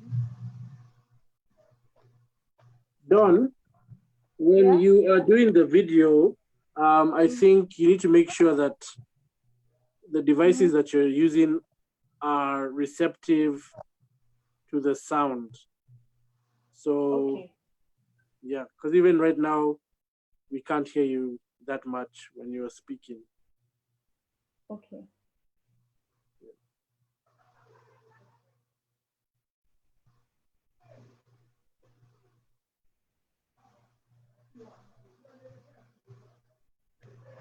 And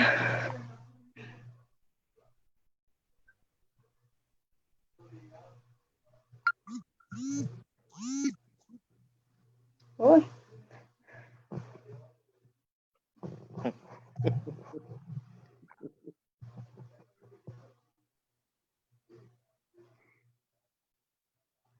So Moll, before she plays the video, I think Pia as youth, we can empower the people to manage their relationship with the wildlife by just educating them on the importance of wildlife and how they should handle wildlife.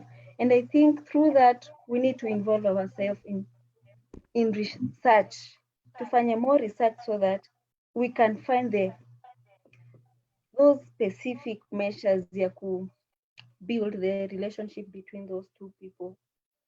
And also the participatory from the community. I think yoyote tuko under educating the community, because moment the community were aware of the importance of wildlife, I think it could be so easier for us to implement our wish to them. Rahab. Yes. Maybe just to interrupt you, I guess that one falls on the attitude and perception of the community. You see, like most communities don't understand the importance of wildlife. That's why most of them, even though they see something like a zebra, most of them will just think this is a wild animal. They cannot just see a zebra is a very peaceful animal, though they will just hunt it for the skin. People don't, they don't have that attitude and perception of wildlife. So I think community sensitization and dissemination of information to them on the importance of wildlife is going to play a major role among the youths to the society. Sure, I support you there. From Suso, Tanzania, Wild Soul Team. And our discussion was all about human-wildlife conflict and we thought what is human-wildlife conflict. And we came up with a human interaction between the humans and the wildlife.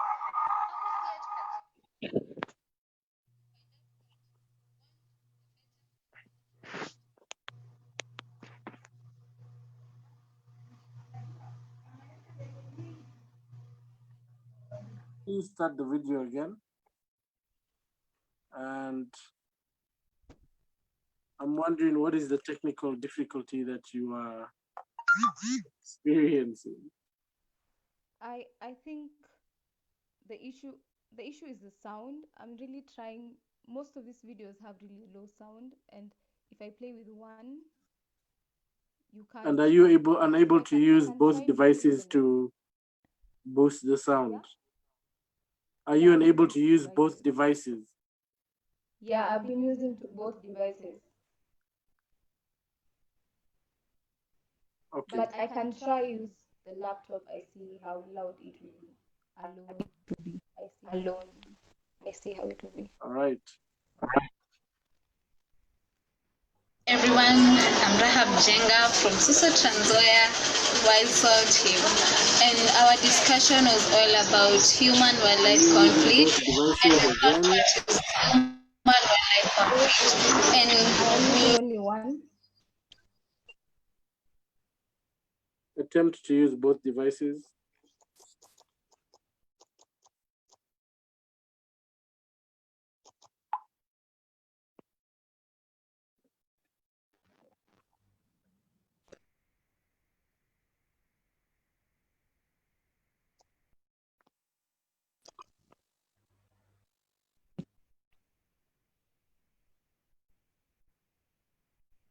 I have been using both devices. I don't know if you're able to hear. All right. Technology and all its wonders and obstacles. Let's give it one last try before we move on. While this is happening, please prepare your questions. I don't know whether the questions have not come because people have questions or because the presentation was thorough.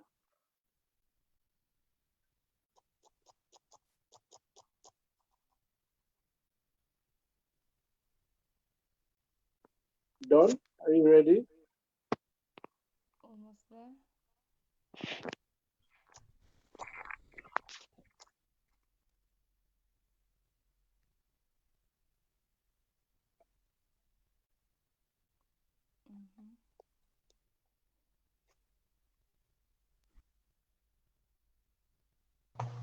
everyone, I'm Rahab Jenga from Suso, Tanzania, Wild Soul Team.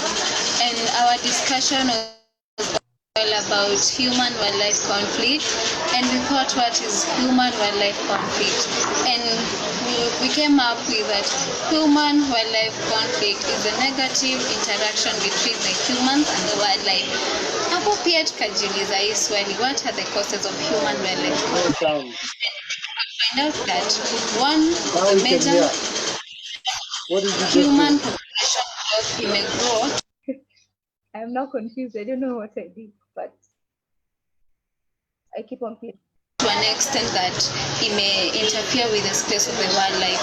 And we also asked ourselves, what can we do as youth so that to prevent such thing from happening. And also came up with this idea that we as youth, we can fight for more land in the government so that kukuwe na enough space for both humans and wildlife, and also educate people more to manage their relationships with the wildlife, because at some point these unwanted neighbors can become allies and benefit the life of both human and wildlife.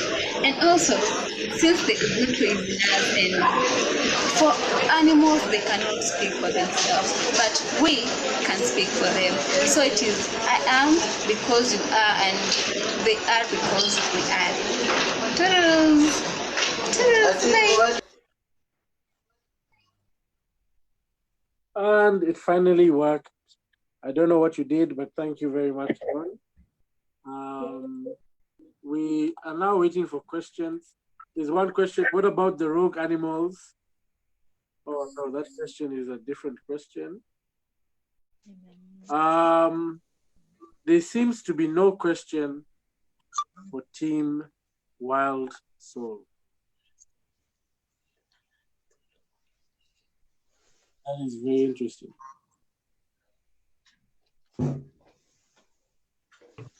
Hey. Yes? So, Moll, Yes. I can just add up on one thing, Appa, that yes, we can see during this pandemic, this COVID-19, it has really impacted negatively on the wildlife conservation.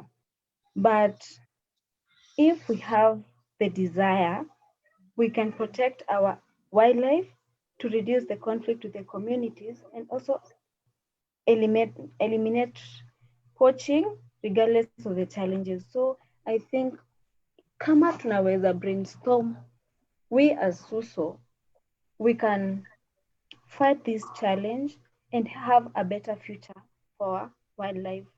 Because hatutaki kuwa na memories baadaye msemange like the zebras were here but due to maybe space, climate change, they can disappear. So that's all. And if there's no question, thank you. thank you very much. Team Wild Soul from Tanzania, stand up shout out Tanzania. Thank you very much. And I know there are two teams from Tanzania, so I will make sure not to pick one of the teams over the other. So Team Tanzania coming through with that presentation. And right now, we are at the junction of our night where we are looking at the presentations that are remaining. We have certain presentations remaining, such as Team Vicious Falcons, Biodiversity Ambassadors, the Matriarchs, Ions, Skyhawk, and Eagles. So we're gonna just do one more presentation, and the other presentations, we will decide if we shall continue or if we shall move them forward to the next, to Friday. So Team Vicious Falcons, the floor is yours, and then we shall decide if we shall move the presentations or not. Hello, can you hear me? Yes, we can hear you. Hi, Thomas. Hey, it's Tom. We are the Vicious Falcons from Nairobi Division. Don, please, can you play our document?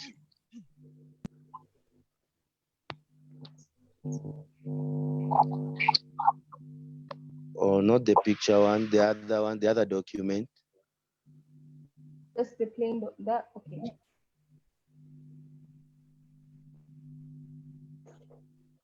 This one? Yes, that one, thank you.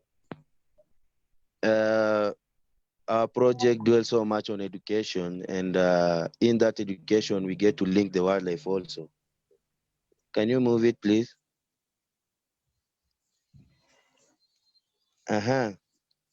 During this pandemic, we have realized that there are most of cases arising. One is unemployment, as in teachers are just home. Two, idleness, which may lead to crime also.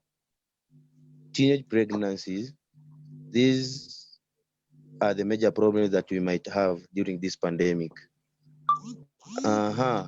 How can we get to link the problems to create employment for teachers and link it to the wildlife?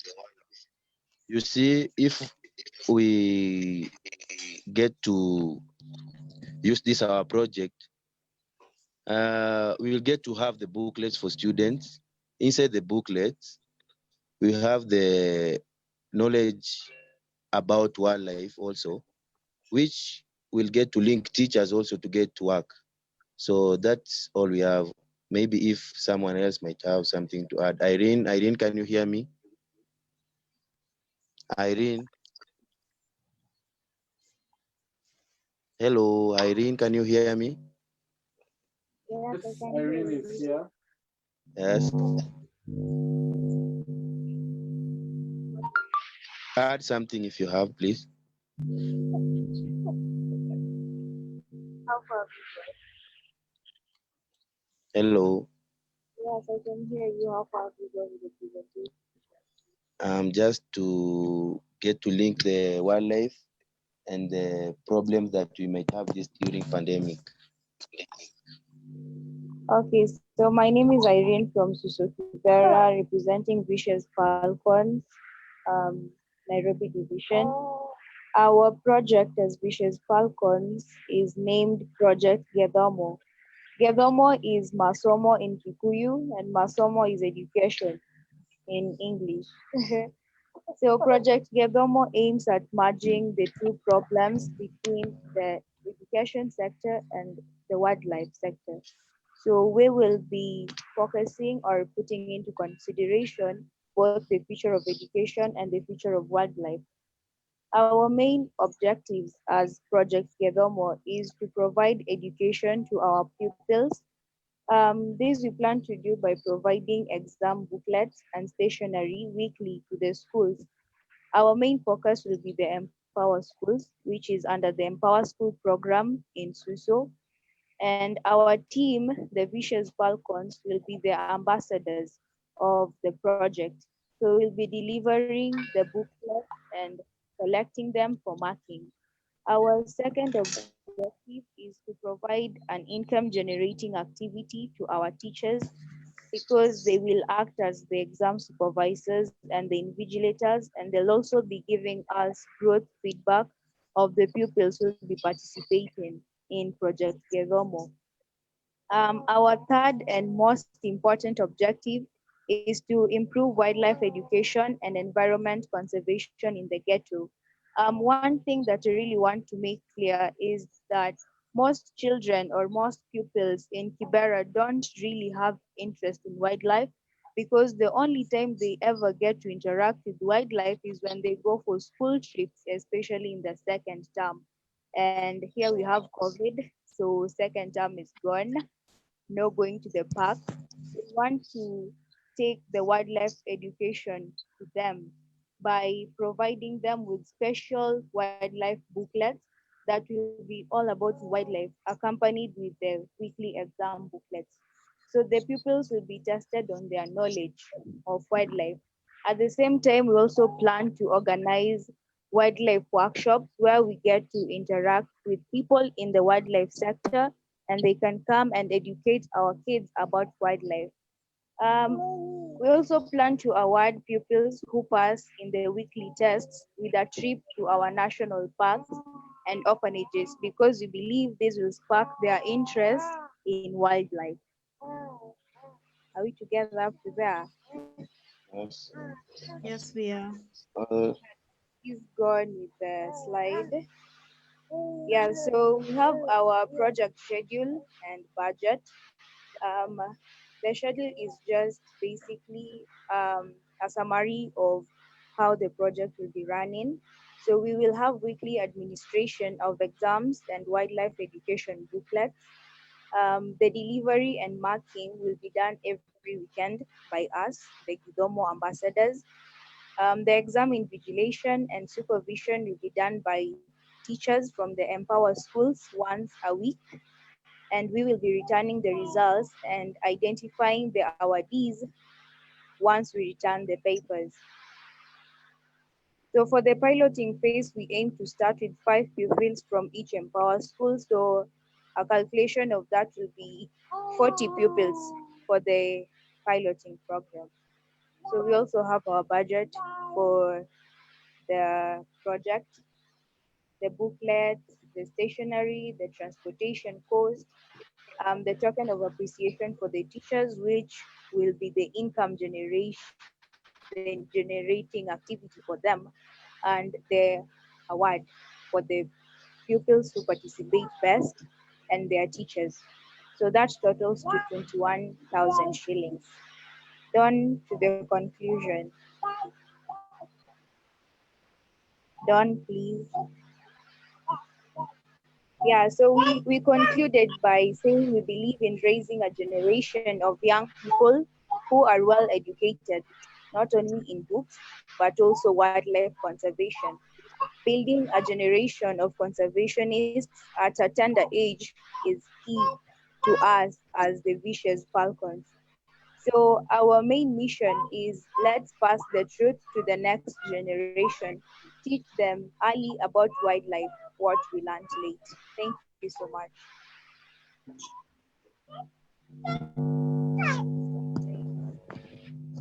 Don't now play the pictures now.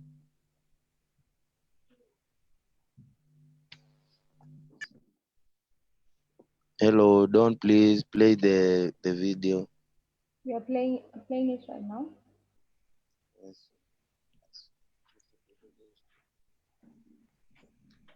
The vicious falcon under the stand-up shout out. Scroll, please.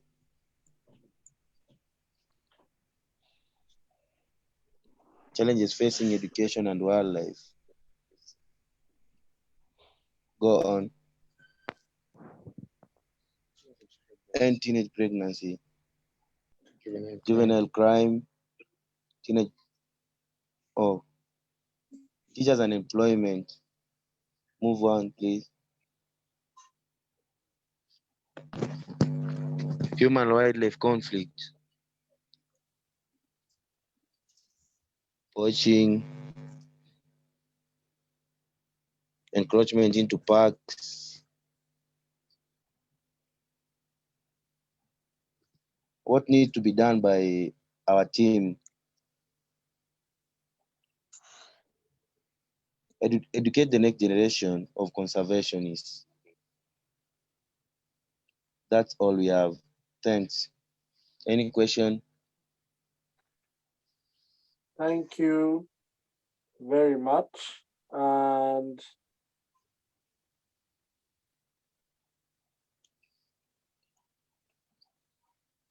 Hello, we have even Peter Maina here. Peter Maina, I have Peter Maina at my place. Hi everyone. hello, Pinches. I'm good and I'm enjoying the session. Sawa. I can see no questions, which is what I was seeing. I'm looking. No hands are raised.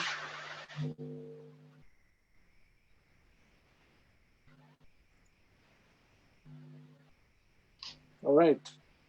Oh. Yes, Yvonne, ask your questions in the chat section. There's anyone who is not presenting? How will you do selection of the 5 students in every school? How will you do selection of the 5 students in every school? Go ahead. We'll be partnering with the Empower School. Yeah, the Empower School teachers will help select the 3 weak students in at least one class and the 2 strong students. in at least one class. So we'll be partnering with the Empower School teachers to help us select the kids. Thank you. Thank you very much.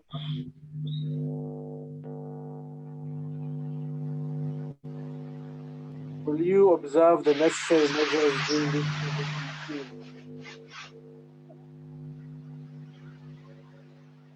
Pardon, please. Will you observe the necessary measures during COVID-19?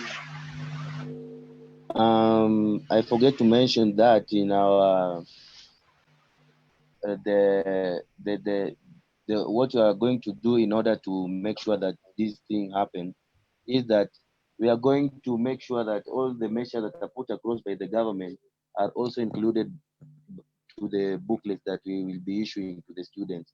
This will make them know it better and also practice it through the Empower School teachers. Thanks. Thank you very much.